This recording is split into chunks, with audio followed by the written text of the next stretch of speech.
Hello दोस्तों, स्वागत है आपका हमारे यूट्यूब चैनल उज्ज्वल क्लासेस कानपुर में। दोस्तों, आज हम बात कर रहे हैं रूस और यूक्रेन विवाद क्यों है। आखिर क्या कारण रहा कि रशिया ने यूक्रेन के खिलाफ युद्ध छेड़ दिया, जानेंगे। सबसे पहले बात तो ये कि यूक्रेन की जो सीमा है वो पश्चिम में यूरोप से लगती है। ये आपका यूरोप है,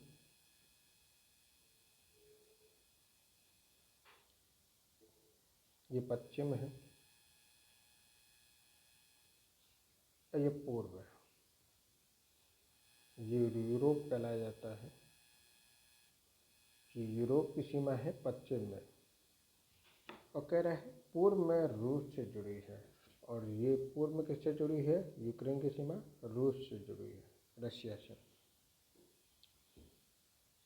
पहली बात। दूसरी बात है, रूस और यूक्रेन के बीच तनाव 2013 में तब शुरू हुआ जब यूक्रेन के उस समय के जो तत्कालीन राष्ट्रपति थे विक्टर यानुकोविच। देखिए, ये विक्टर यानुकोविच हैं, ये रूस के प्रेसिडेंट हैं व्लादिमीर पुतिन। कीव में विरोध शुरू हुआ किसका? विक्टर यानुकोविच का। इनका कीव मतलब यूक्रेन की जो राजधानी कीव, उसमें विरोध शुरू हो गया। ऐसा क्या कारण? क्योंकि इन्हें रूस का समर्थन था, इनको विक्टर यानुकोविच। और यूक्रेन में अधिकतर लोग कैसे रहते हैं? अमेरिका ब्रिटेन समर्थित हैं। इस वजह से यानुकोविच का क्या किया गया? बहिष्कार किया गया, विरोध किया गया। इसे किस कारण 2014 में उन्हें देश छोड़कर भागना पड़ा, विद्रोह हो गया।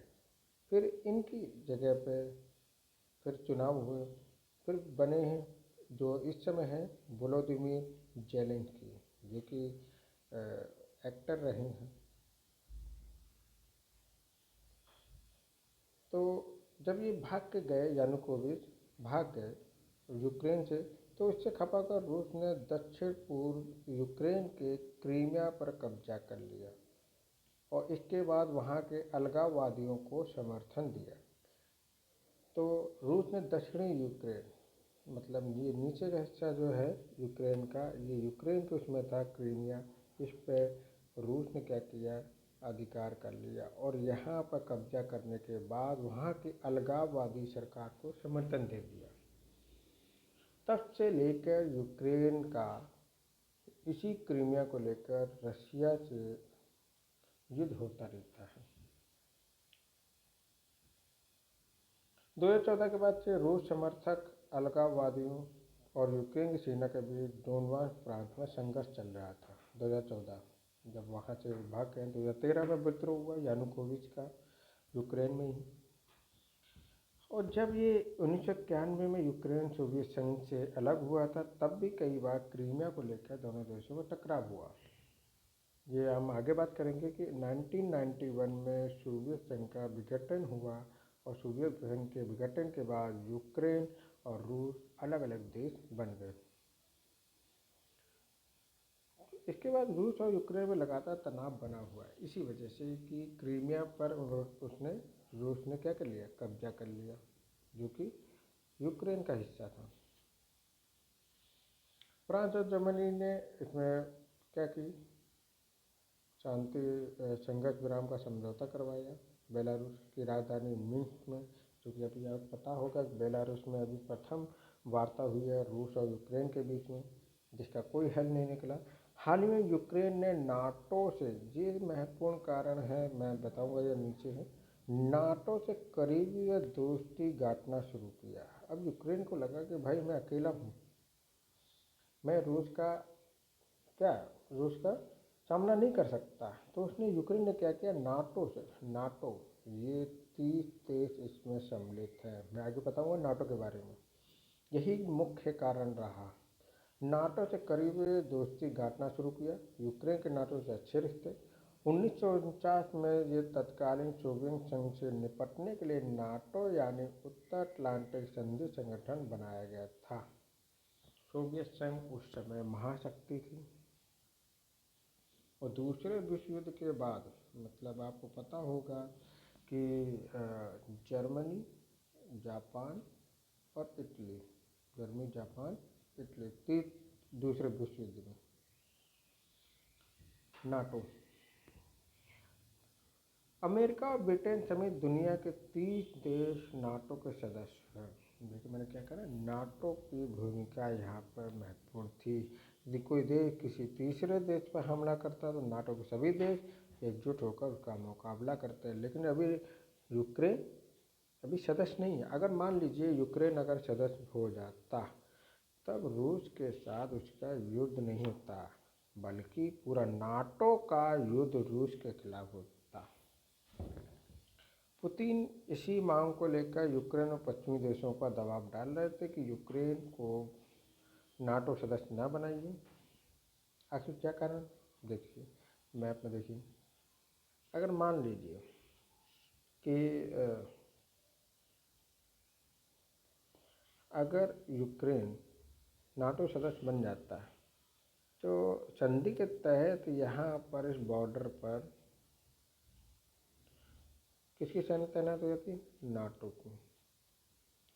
यदि यूक्रेन नाटो का सदस्य बन जाता तब यहाँ पर सेना तैनात हो जाती और रूस की सीमा फिर सुरक्षित नहीं रहती। यही रूस को गवारा नहीं है।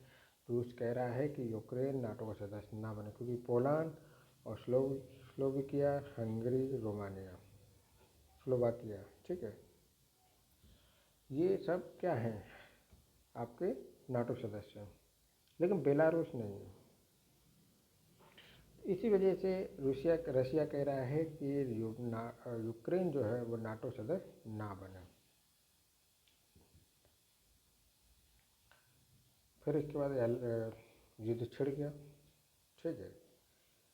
तो अब हम ये जानेंगे कि ये सोवियत संघ जो था 1991 में बोल रहे हैं कि सोवियत संघ जो है वो विघटन हो गया और रूस और यूक्रेन अलग अलग देश बन गए। जब प्रथम विश्व युद्ध के बाद जब रूस में क्रांति हुई तो 1917 से रूस का नाम सोवियत संघ पड़ गया और 1917 से 1991 तक हम रूस को किस नाम से जानेंगे, सोवियत संघ के नाम से, यूएसएसआर, ठीक है। 15 गणराज्य थे इसमें। 25 दिसंबर 1991 में हो गया था किसका विघटन, सोवियत संघ का। और जब सोवियत संघ का विघटन हुआ तो 15 नए देशों का गठन हुआ। ये देखिए पूरा सोवियत संघ है जो यहाँ से इसकी बॉर्डर शुरू होती थी, ठीक है। ये पूरा जो ये सब क्या है, आपका सोवियत संघ महाशक्ति था ये। और नाटो नहीं चाहता था कि सोवियत संघ अपना विस्तार करे, सोवियत संघ अपना विस्तार और आगे करे। और यूरोप चाहता था कि ये क्षेत्र अलग हो जाए, अभी सब नाटो के देश बन जाए, सदस्य बन जाए। तो इसमें जो 15 राज्य, 15 गणराज्य, देखिए एक तो ये, हाँ ये देखिए, Estonia, Lithuania, Latvia, Belarus, Ukraine, Georgia, Armenia, Azerbaijan, जो अजरबैजान अभी जो लड़ाई चल रही थी आर्मेनिया और अजरबैजान में, ठीक है, तजाकिस्तान, किर्गिस्तान, उज्बेकिस्तान, कजाकिस्तान, ये सब क्या थे, सोवियत संघ के हिस्सा थे, सोवियत संघ के हिस्सा थे।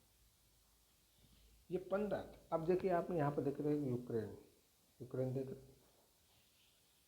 ये सब सोवियत संघ के हिस्सा हुआ करते थे।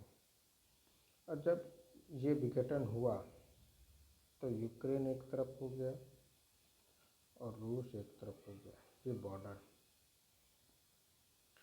अब मान लीजिए इस बॉर्डर पर दूसरी सेना या नाटो की सेना तैनात हो जाए, नाटो की सेना तैनात हो जाती है तो रूस की क्या सुरक्षित नहीं रह जाएगा, रूस सुरक्षित नहीं रह जाएगा। नाटो क्या है, देखिए उत्तरी अटलांटिक संधि संगठन है, नॉर्थ अटलांटिक ट्रीटी ऑर्गेनाइजेशन, एक सैन्य गठबंधन है जिसकी स्थापना 4 अप्रैल 1949 को, मतलब 1949 को की गई। इसका मुख्यालय जो था ब्रुसेल्स, बेल्जियम में है। ये देखिए 30 देश हैं, देखिए कनाडा, यूनाइटेड स्टेट, ठीक है, फ्रांस, इटली, बेल्जियम, जो ब्रुसेल्स, ठीक है, यूनाइटेड किंगडम है, डेनमार्क है, नॉर्वे है।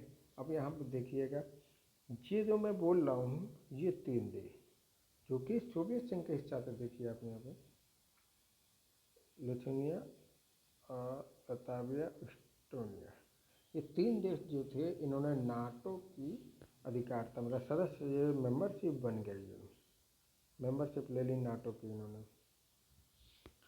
पोलैंड हो गया जहाँ, ठीक है, ये यूक्रेन है आपका, ये यूक्रेन है।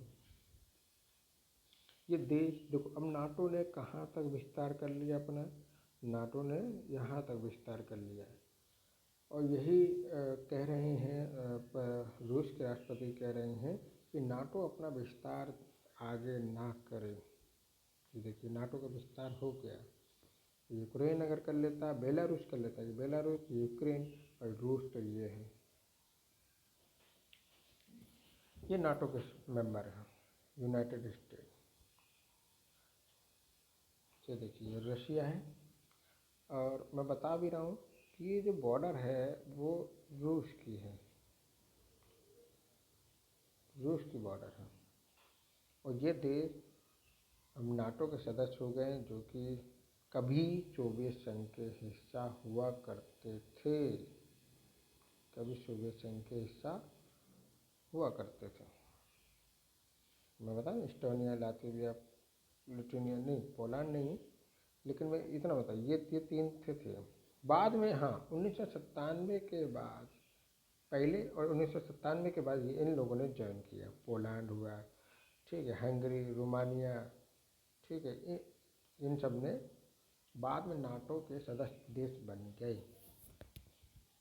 अगर मान लीजिए ये नाटो यहाँ पर, मैं कह रहा हूँ ना, यूक्रेन है, यूक्रेन अगर नाटो का सदस्य बन जाता है तो ये पर्पल एरिया होता है, ये सब यहाँ पर तैनात हो जाएंगे।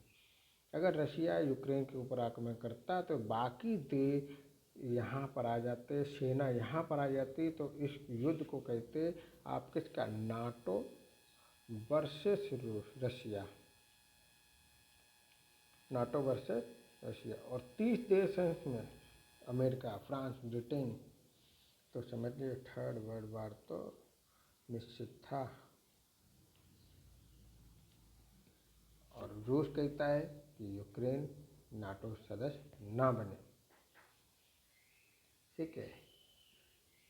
तब तक के लिए मैं कोशिश कर रहा हूँ कि आपको मैं और भी टॉपिक लाता रहूँ। तब तक के लिए जय हिंद, जय भारत।